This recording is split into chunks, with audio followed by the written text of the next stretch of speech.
Oh, hey, what it is, kids. Day 5. Staying alive, day 5. Have. Day 5. So I'm in a weird setting right now. Got a lot of weird thoughts on my brain. My mind is pretty stacked. I wish I could share it all with you. Much like talking to an old friend for the first time in a long time, I always say, like, I wish I could just download all the mental files into their file and they would just feel it. All the minutia and backstory and just the emotions would just already be dripping and I wouldn't have to marinate or explain anything. But yeah, there's a lot. I wish I could let you in on all of it. I'll try to give you some of it. But we're here in my basement. I was feeling those weird basement vibes. I tried to film this out in the wind because it was very blustery and dramatic and it matched all the meta weird shit I was feeling. But it actually ended up just being way too cold and extremely howling. So I came down in the basement with one of my many mannequins. This one happens to look a bit like myself. And this is my dog. Give it up for Gizmo. He has to always do everything I do, so he gets to be in this one. Because he's like, Mom, why are you in the basement without me? So we're chilling. We're here. We out here. Yeah. Weird thoughts. Weird feelings. I was feeling a lot of self-doubt today. Trying to do this daily offering, writing exercise, and give myself some credit, not be so afraid. I don't know. But I am a Luddite, as in terrified of the progress of technology and robots taking over and such. So yeah, I did not have, there was not a computer in this household until I was at least 21, and at that point the computer game was well on its way. I got Myspace far long after everyone had already acknowledged that was not cool anymore and they were on to Facebook, which good luck with that. But yeah, Myspace is actually also how I communicated with a lot of celebrities, and yes, I know that it was really them. So that was cool. It was a little known secret back in the day. I don't think it would work anymore. But yeah, always been afraid of all this. And today I was reading about, like, how to get more views on your YouTube. Because I figure, okay, I'm doing it. I'm doing this now. I'm succumbing to the technology. I may as well try to actually do it. And it was terrifying. It was, shit like pay for ads and use popular hashtags and look up the top trending buzzwords and get an influencer to advertise you, support you, drop your name. I don't even believe in any of those words that I just spoke. They all just flew right over my mystical weirdo head. Because I'm just trying to do this, like, as me, just for the poetry. I wish I knew how to edit. I wish I wasn't unemployed and desperately broke, more broke than I was when I was 14, and I could buy, like, a cool microphone or fancy lights or fancy backdrops. I really do. I wish I had all those skills, and hopefully I'll learn. But this is just a journey of, like, just me giving you what I am and who I am. No frills. Trying to do it on the daily. So, yeah, I was feeling a lot of self-doubt, but here I am doing it anyway. Wanted to give you a little bit of backstory of the poem that I chose. Trying to squeeze in a lot of stories into one here, but I'm wearing this jacket because it was my most cool 18-year-old stoner self jacket. The coolest part is the back, the patch. I got it at my favorite ever vintage store called Now and Then, which, like all cool things in Colorado, was corrupted and went out of business and taken over by some, like, bougie Whole Foods Yogi Mama type joint. But it was the best. I got it for $3. And I wore this in my very into being a stoner phase. And I found today's poem digging through some of my old notebooks. I found one of my stoner notebooks. And it's pretty awesome. This says wood. This says mouth tape. And this is like a creepy, I don't know, octopus, hell beast, mammal? I don't know. Yeah, I was in this awesome stoner posse in high school, and one of my fellow posse members made us these stoner journals, and another friend in the group had the Tolkien Elvish dictionary, so we all had elven names, and mine was Reestuvare, which means she will start today, and we gave them to each other very ceremoniously. There was candles and chanting. Very nerdy, cool stoners. Also, side note, it was so much cooler to smoke weed when it was illegal. I just gotta say, like, I still need it for anxiety. Unfortunately, I crutch on it. It's not half as fun as it used to be, just the feeling. But, like, I was in a dispensary the other day, and it just felt like this cold corporate cult that was like a sci-fi parody of itself. Like, I was really ashamed to be in there giving it my money because it was so fake and Instagrammy and, like, everything else. Just abrasively cool. So, yeah, it's a bummer. Back in the day when we were, like, listening to rap in my Volvo, it was like actually cool, and we were like breaking the rules, man. We were innovative. Now it's just like every other grandma's like, where's the dispensary, sweetie? And it's weird, but hey, still good. Trade-off. Nothing is all the way good or all the way bad. Yeah, but this was a trinket from that time. And when I found this poem today, I felt like it was 16-year-old, deep-feeling, meta-stoner me talking to the age that I am now, meta-stoner me, being like, yo, this is what you need to hear right now. So I'm listening to former me. I'm trying to, anyway. Yeah, and more backstories, more thoughts. This was at a time when I had come back to Colorado. I was only 18, and I had already lived in Hollywood once. I moved there with a casting director who claimed to believe in me. She said she was going to make all my dreams come true, and it was a nightmare. A lot of bad shit went down. Stories for another day. I'll slowly let you in on that debacle. But yeah, I was very misused and mistreated and abused, and shit was tough. So the first time I didn't last out there very long. There would be many other times that I would move back and go back and go back. Like all abusive relationships, I just couldn't seem to get enough. But at this particular time, I had worked really hard to graduate high school early to move out to Hollywood, and by the time it chewed me up and spit me back out and I came to Colorado, I just found my old high school stoner posse and leaned on them to survive returning to mundanity and whatever, life. But when I was in Hollywood that first time, one of the things I mention in my poem, one of the references, is I talk about Papa Vic. And Papa Vic was this man I met in a coffee shop in LA when I was feeling a lot of heavy doubts, and I was 90 pounds and so cute, way cuter than I am now, 90 pounds, and my agent told me I was fat, with an F, not a PH, just you're fat, you need to starve yourself. Not making this up.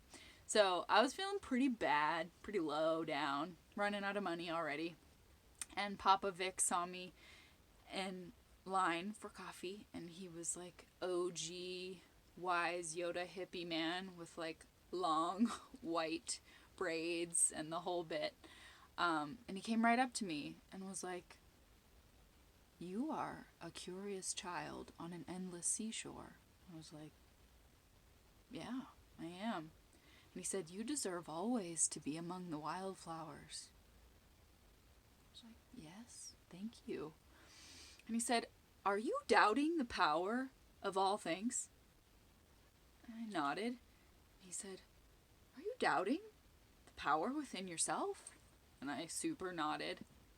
And he was like, "Don't you dare stop and doubt for a moment." And that was really damn good advice. And he handed me these wonderful little talismans, this little etched goddess, and also this little ankh. So that's the Papa Vic backstory. I also drop a quote from my favorite book of all time. It's called Lizard Music by Daniel Pinkwater. And yes, it is a young adult reader book. I'm not trying to be no intellectual snob here, people, but this is the best book I have ever read. My dad actually exploded his Achilles heel, like completely burst it one year, and he had to be laid out on the couch for like 2 months. He was so depressed because he's like a hike every day dude. And I said, "Dad, you gotta read Lizard Music. It will change your whole perspective." And he was like, "Grumble, grumble, no way." And he read it, and he was like, good. He was good. Lizard Music. So, I guess those are the references for now. I will do my poetry now for you. Here we go. This one is called Far Past 4:20 a.m. Dream Catcher, Dream Clutcher. Adore all. Try. Hit wall. Stall. Stomach churning. Learning to love the pod, people. I finally put my finger on the pulse of that style. That tongue tip word so descript. Sell off that soul to push that script. Alien nature, he acknowledged quite sincerely that I may well be one of them. Terence McKenna and Terence McNally appeared on the same day in succession. Find the link. I still haven't found the link. I think all it takes is one truly felt touch, passed among everyone, and we will know peace. At the very fucking least, gather thine resources, those who seek to open portals beyond mere mortals, to awaken seed-planting hands. Take your stand. Just please believe and watch the coincidences pile up, i.e.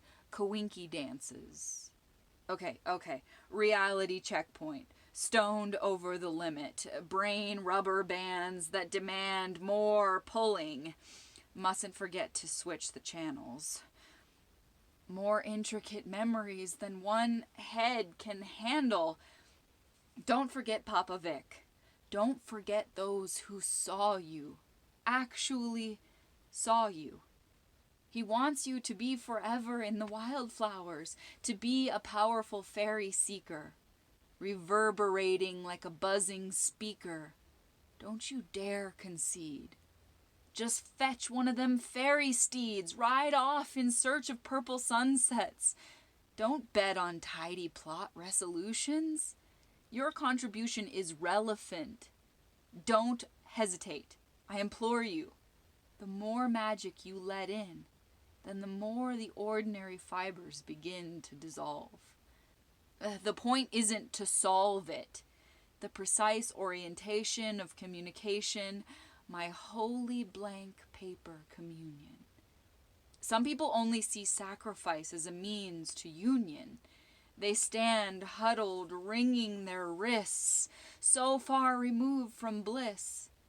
The great fear is in fashion once again. Cave den, winter slumber, stubbornness. But what luck! Always another doorway. Ta-da! Oh, sigh.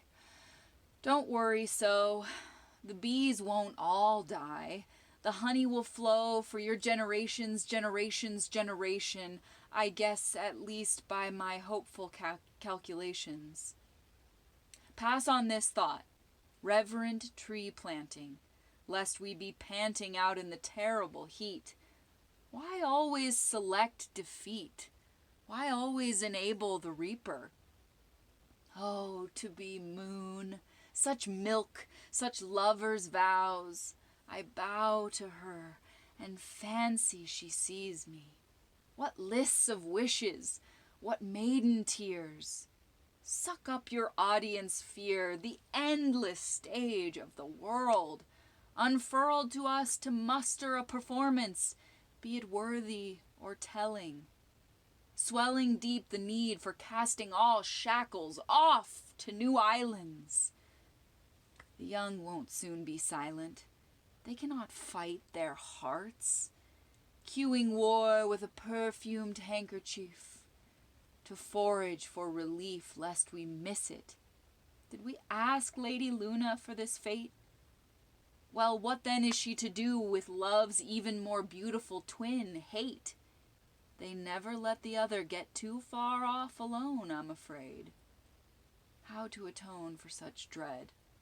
We tread the archaeological remains of ourselves. When they dust us off their shelves, what will the aliens think of love? Is it like the first sip of Coca-Cola? A crazy trip into the unforetold? A spark? Is it on the market for those who have never yet smelled its morning breath? There's really quite few humans I get around to missing, but the days which pass, clearly lacking the close sense of you, make their way into the chambers of longing. The pen stirs deeper than flesh has in years. Are you muting me or all ears? Where the fuck did we learn to steer? A coalition of intuition must occur. The mosquito buzzes are incessant reminders, to be sure. Some thoughts just never turn up, stuck in the lost and found bin, but we begin to seek fresh ones. You should not request music unless you intend to dance to it. Fumbling old accordion soul. Dream world groupie. My fully formed brilliance gone soupy. Loop-de-loos just to get a look in. Hooking on to all the rabbit holes in sight. Wishing for mimsies and borogroves galore. All to trade for a getaway car. An open invitation. It's an 8 or an infinity if you flip it. I don't care if you just sip it, just absorb it. I try to do it justice, but contort it. How can I make you understand? Quoth the chicken man, little known lizard alien expert. Let me advise you, daddy. Don't travel with the hoi polloi, the many, the common crowd. You dig it? Not when you're on the trail of pleasure and high adventure. Ensconce yourself in this limo and ride in style. 50 cents. So that's my weird shit for today. That one was actually really hard for me because, fun fact about your new pal, Telio, or your old pal, I have this bizarre eye disorder called accommodative spastic focusing dysfunction, and it's apparently only reserved for people with really, really bad anxiety, so, you know. Took about 4 eye doctors to diagnose it, but it's this weird shit where your eyes constantly change prescription, or like sometimes you're nearsighted, sometimes you're farsighted, sometimes you're overfocusing, sometimes you're underfocusing. Metaphor for life, I don't know. But I could like barely read that. Fun fact, my eyes were like going but I did it anyway. Yeah, and that's another thing that I was being really hard on myself today, is like the bar for me as a poet and wannabe rapper is that I like to be memorized. I've competed in a lot of slam poetitions. competitions, but I like that word. Slam poetician competitions, right? So with slam poetry, like, you have to be memorized. I mean, for me, I gotta be memorized or I'm gonna feel like a fool, like I shouldn't even be up there. So I'm just saying, I'm not gonna hate on myself. I'm just gonna say I'm pushing myself into this new year. I'm gonna try to have some really impressive ones memorized for y'all. But that was just some real shit from my little tiny young thought that her problems were really bad problems. Young ass smoking weed self. So that was just a real slice. And thank you for listening. Love y'all.